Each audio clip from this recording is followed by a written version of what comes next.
Hi, Inga. Welcome to the NTM Growth Marketing Podcast. I'm excited to be speaking with you today. Very excited. Thank you so much for inviting me. Growth marketing is my thing. I love it. And like we talked about before the show started, you're not a geologist, you're a growth Very marketer.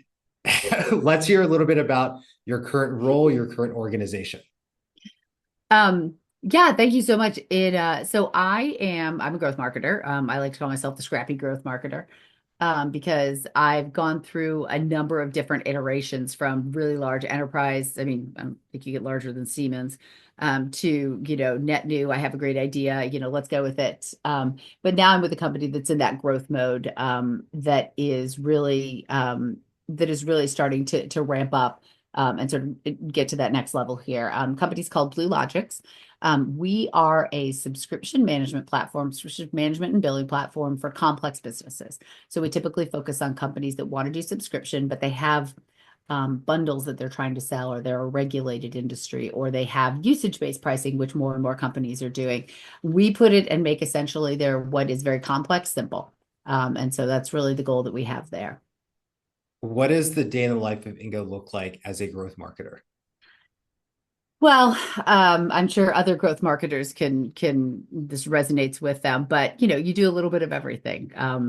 The whole concept of making sure that you're always understanding what's most important, I think, is probably the biggest thing. Understanding what's going to move the needle the most, and I think that's Mhm. sort of this process of continually evaluating as you sort of get up in the morning and look at your day. But we mostly work to do. Um, we're a billing platform. That's a very considered purchase. Mhm. It's your money coming in and out. So you're pretty concerned, when you're making the decision about the platform that you're going to use. So we know that one of our biggest values is that we really have a lot of gravitas in that sort of subject matter expertise. So we really lead with subject matter expertise, thought leadership, which I know a lot of companies do. We focus a lot on founder-led marketing. We focus a lot on, not just founder-led sales, but also founder-led marketing. And we also focus a lot on working with our partners as well as doing direct sales too. My day is get up in the morning, look at that list of things that we can do, and what are the conversations that we can be involved in? What are those conversations that are going to help us move the needle on brand, which is really critical for us, because again, most people aren't going to buy a billing platform that they can't validate it with. They need to say, oh, who are you using it? Oh, I know that guy. Let me give him a call. Or, oh, those analysts like you, let me talk to them and see what they say. And just sort of down that road of saying, like, how do we go a little bit further in planting our brand, which I know is a little bit of an anathema to people who are. I came into this as a 100% demand gen, lead gen marketing person, Mhm. and really having a clearer understanding that not everything is a nail and I'm a hammer. You've got to be able to say, these are the different strategies that I'm using, these are the different tactics that I'm using, and it's appropriate to who my ICP is and who my customers are that we're selling to. What is a current growth marketing strategy you're deploying that is working successfully? Right now, honestly, our biggest, and again, this is very specific to who we are. Our biggest and most effective strategy is really partner marketing.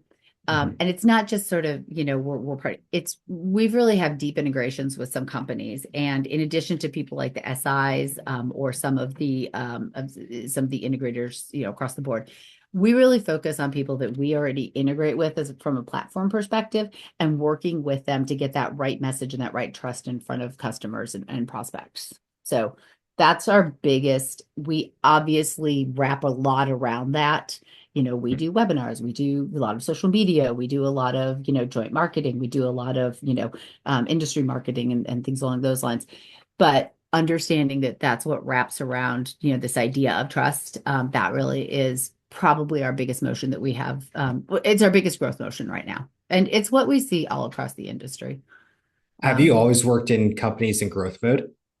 yeah. Well, no, let me rephrase that. I started my career out heavy metal, large manufacturing, and really big companies, 6 billion, 10 billion, $150 billion companies.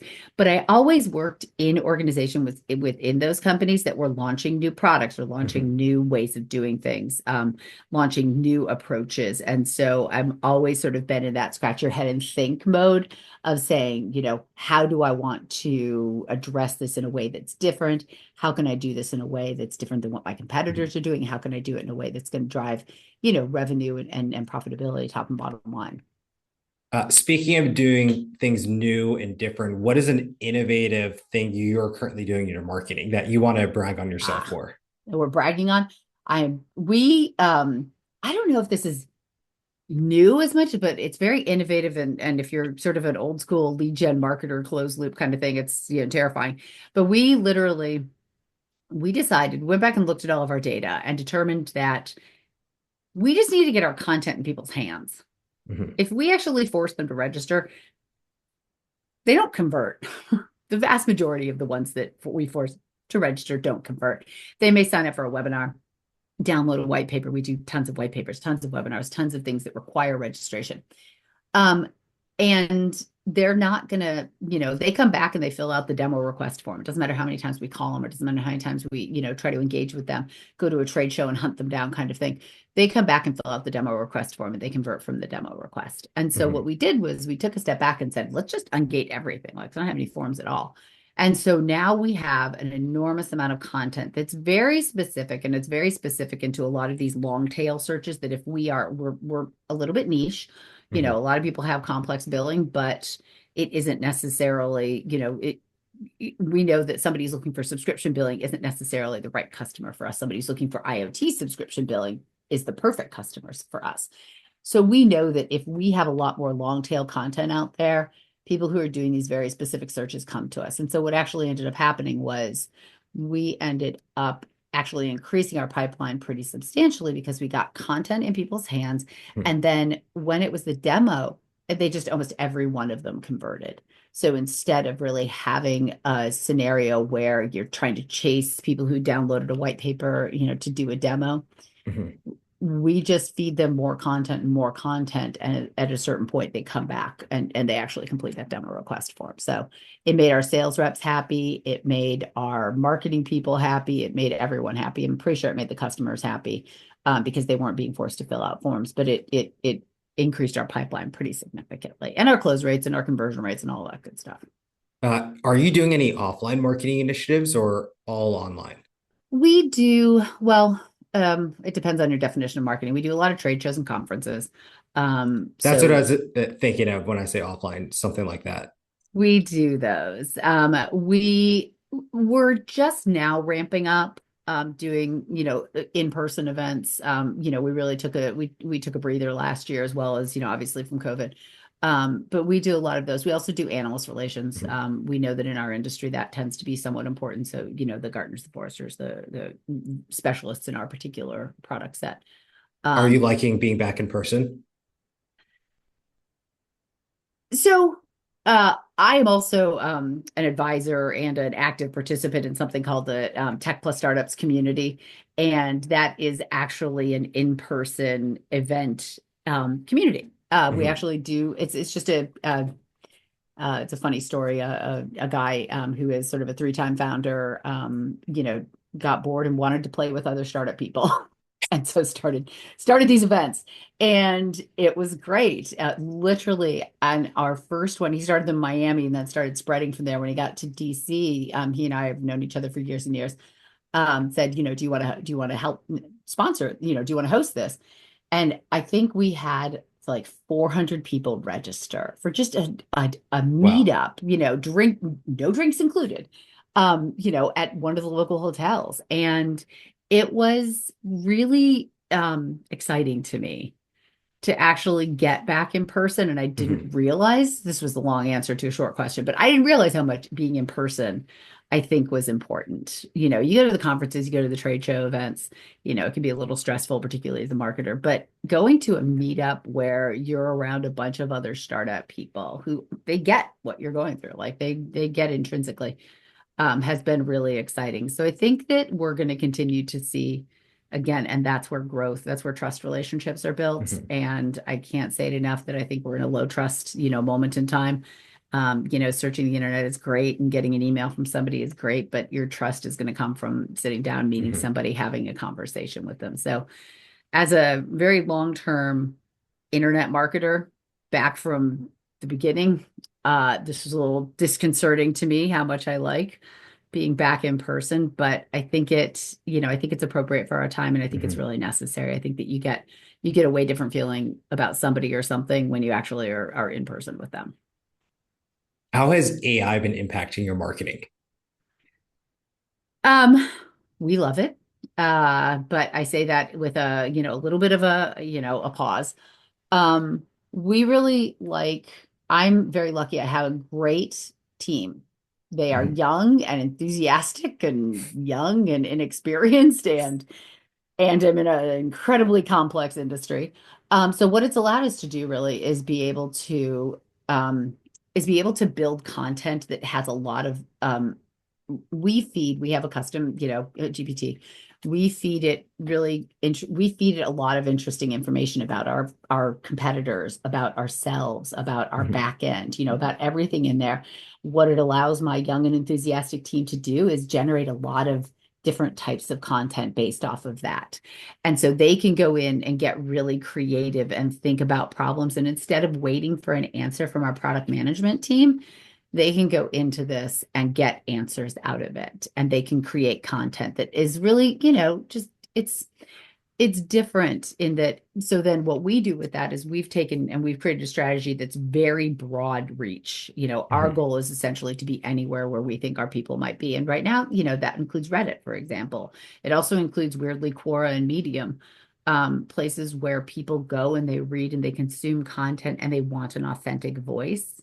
And so I know a lot of people say that the AI doesn't do authentic voice, but what we've really found is that getting those answers out of it and then sort of authenticizing it, if you want to, creating it as a more authentic voice has been really powerful for Mhm. us. It allows us to get very specific in a way that we just didn't have the bandwidth with our product team to be able to do. And so that's one big thing. Also, data.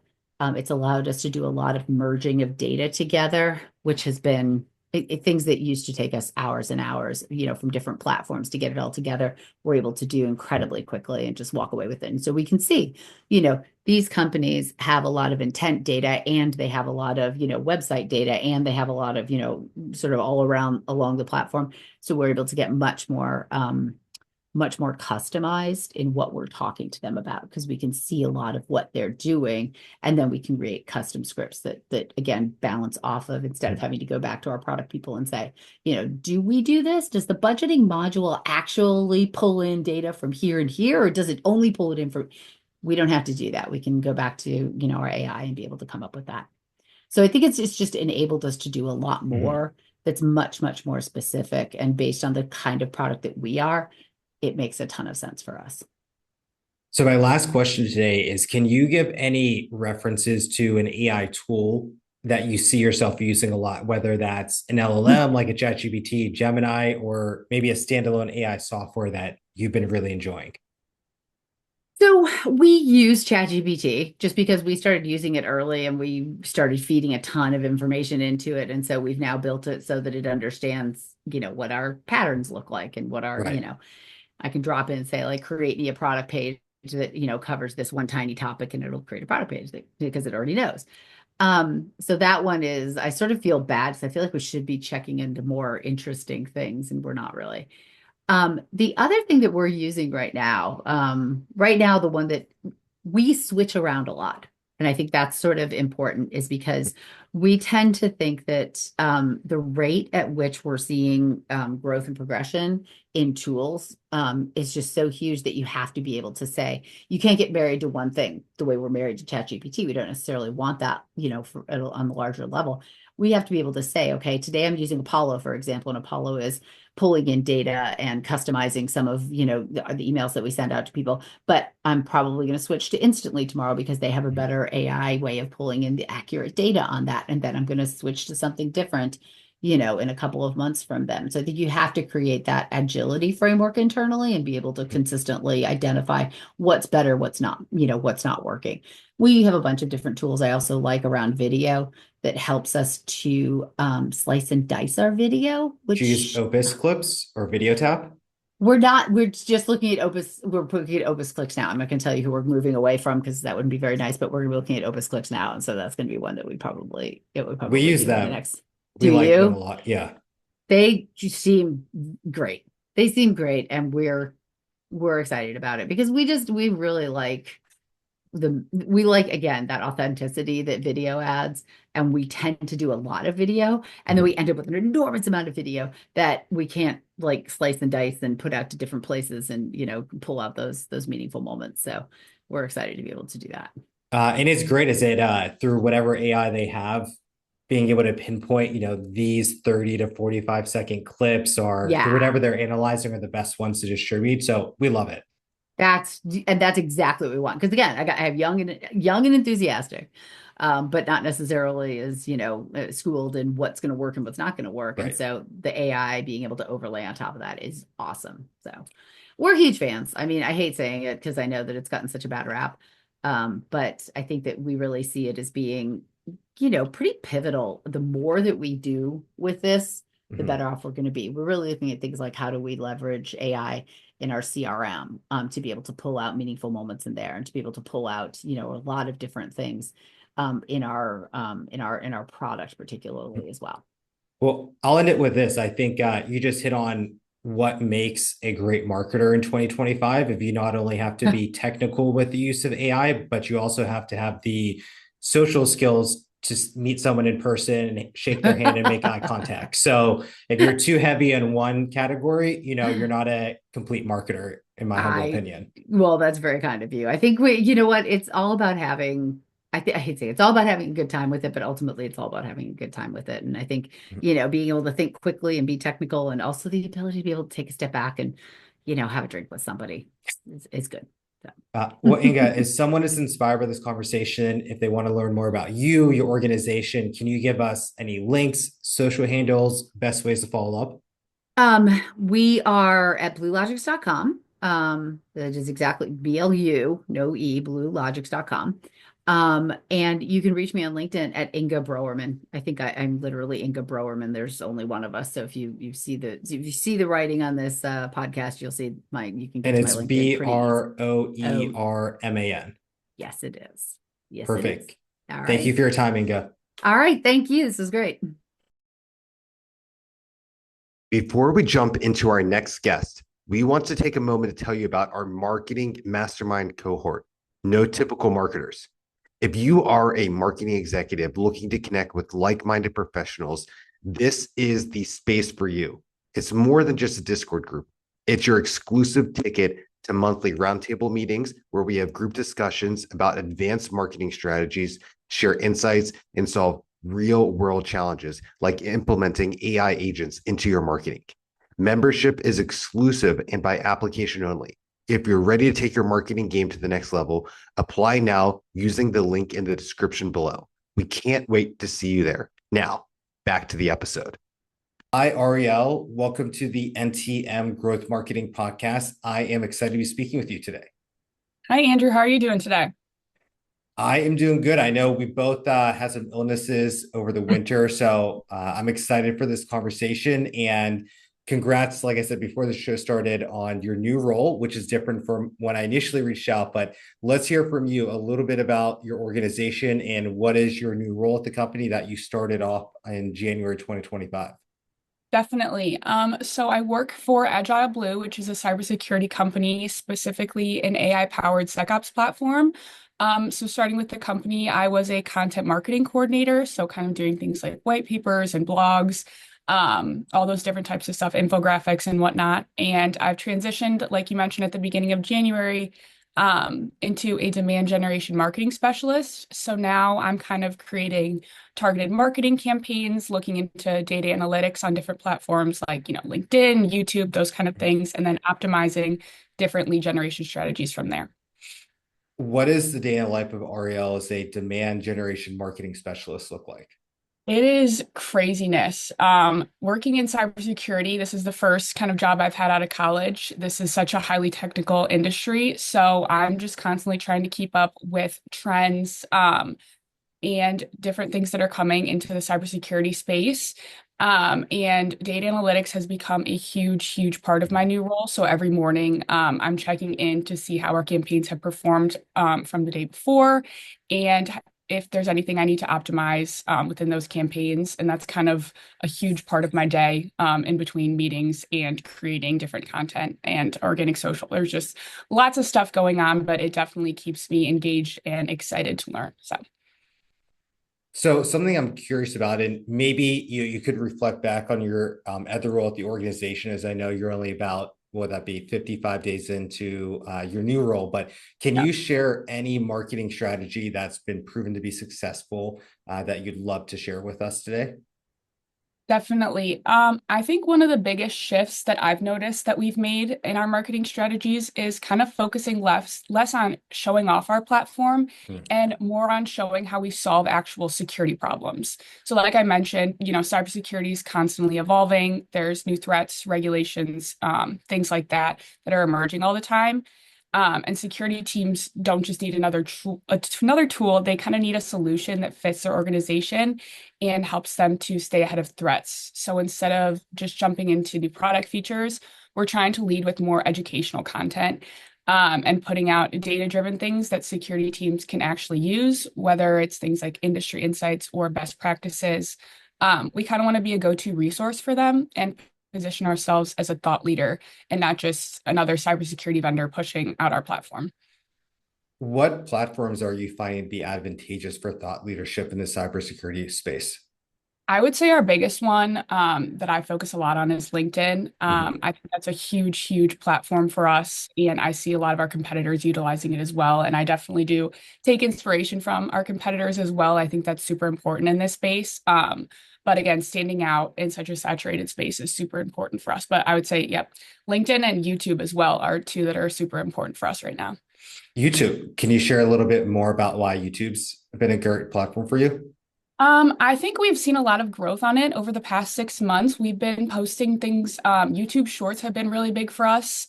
We post all of our webinars, and Mhm. coffee talks and things like that on there. But our YouTube Shorts have been gaining a lot of traction. Really, It's we've never found success with YouTube Shorts. really What's the secret with why you think they're going well for you? we've done them since I started, but we've only recently been gaining traction on them the past, I would say, six-ish months.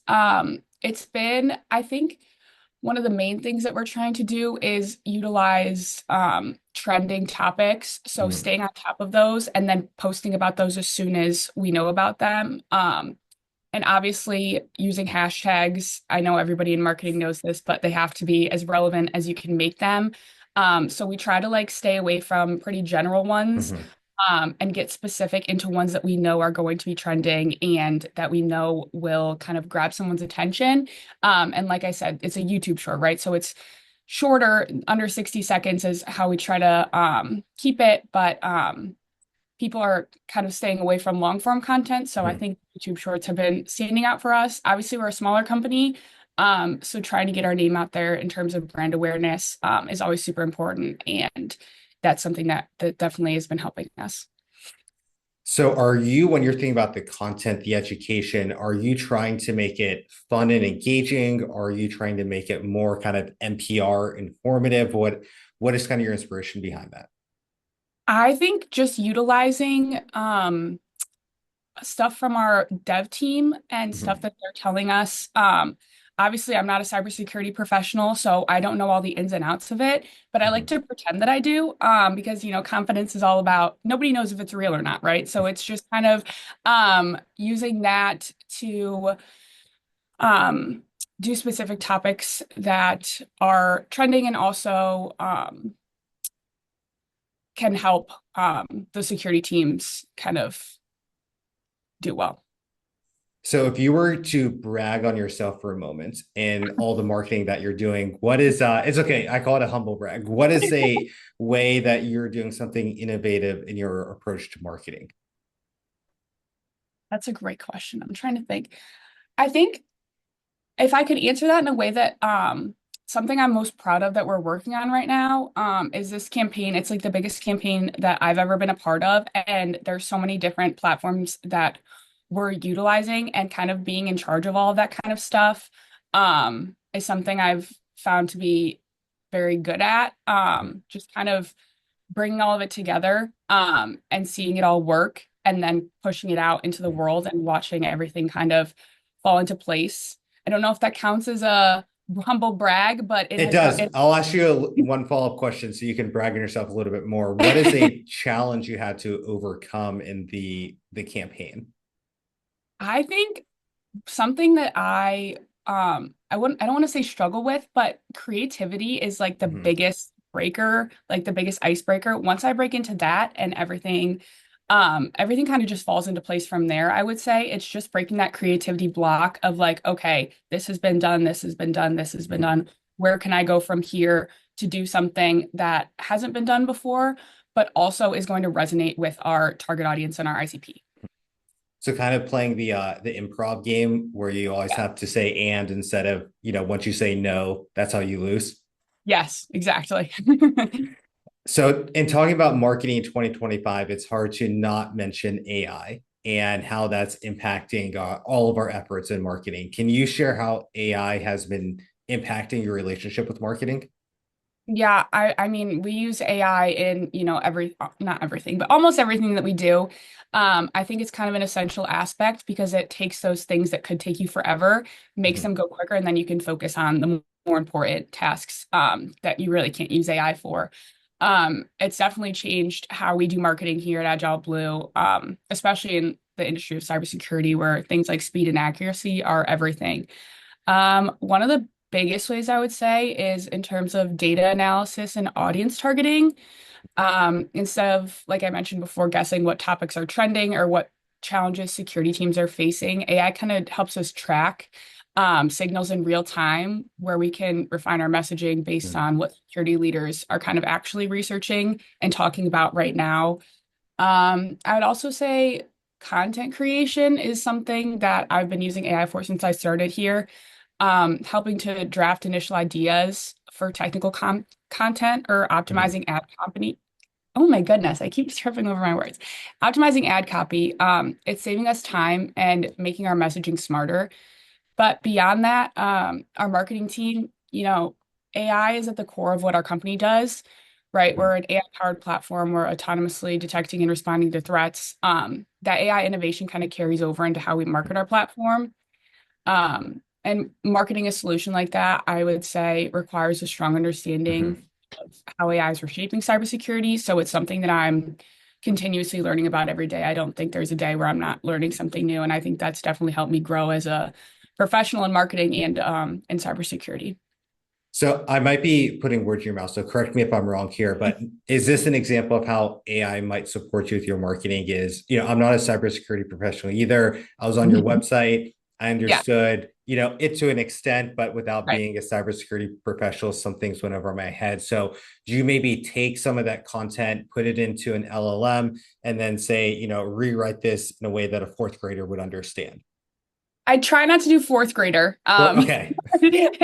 Yes, kind of putting it in simple words so I can kind of understand it in my own brain because I'm not so Mhm. much thinking in that technical coding aspect of it.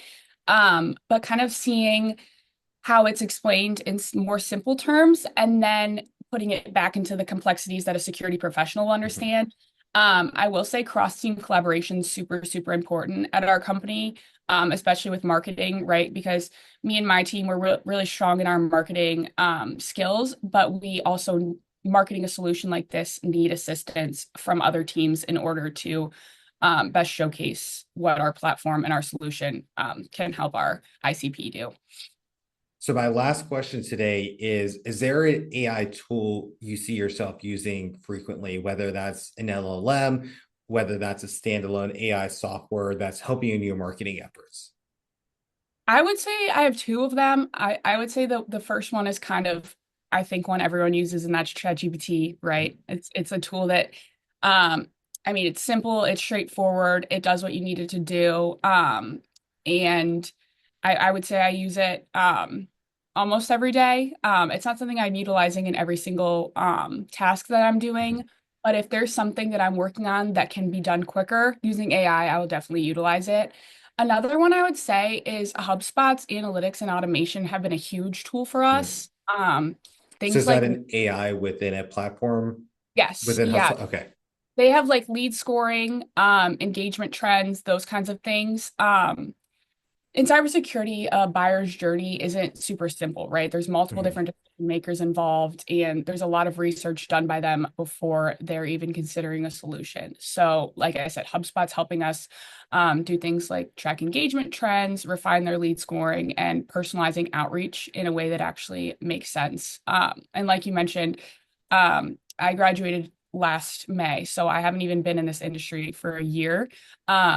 Yet. And stepping into such a highly technical industry has been both exciting and a little bit intimidating. Mhm. Um, but I would say AI-powered tools have helped me a lot in this role, whether it's analyzing trends or staying on top of all the different things that are happening in such a fast-moving industry. I love it, Arielle. So can you end and share best ways to follow up with you and your organization? Any links, social media handles? Definitely. My company, AgileBlue, it's pretty simple, agileblue.com. You can find us on LinkedIn, Twitter, Instagram, or I'm sorry, X, not Twitter anymore. I still And call you it Twitter. okay, perfect. Yeah, all of those are at AgileBlue. And then for me personally, my LinkedIn is Arielle Miller, nothing crazy there. And yeah, I think that's And everything. that link to the website. AgileBlue.com. Perfect. Super Perfect. Thank you for simple. your time today, Arielle. Absolutely. Thank you. Have a good one.